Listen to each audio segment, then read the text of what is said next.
One question I get from people is about their ability to trust the data, or their lack of ability to trust the data. And so as I thought about that and how to best respond, came up with kind of three different views of it. First one is certainly think about your data.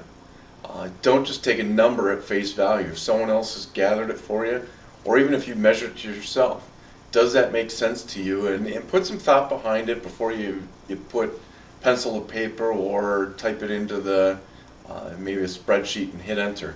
You know, do think about it. Don't just blindly accept it. So I think it's healthy to have a degree of skepticism. But if you know that you measured it well, the measurement system is appropriate, and it fits the situation at hand, is answering the questions you have, then you need to move forward with the conclusions that you'd make from that data.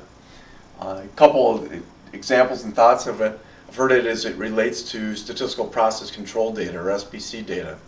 The data says, the chart says I'm okay, but it sure feels bad. Well, if it feels bad, take note of that it feels bad, maybe tell someone else.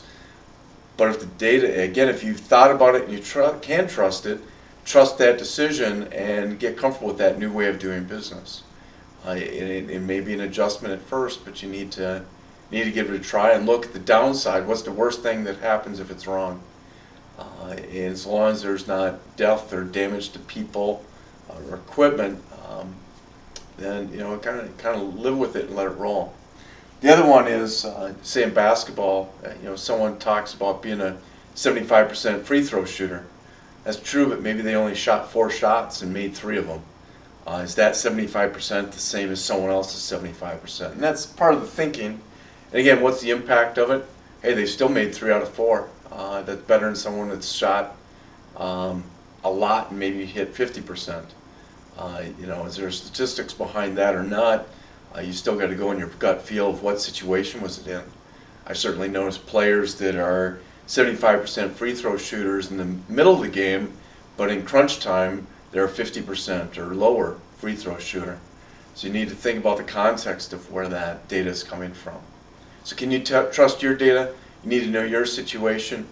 You need to know the measurement and how it's going to be applied and what's the worst consequence. And make a decision and let time prove it right or wrong, again, as long as the consequences aren't severe. If you want help determining if you can trust your data or make good decisions, give us a call at Perry Solutions, and we'd like to work with you as well.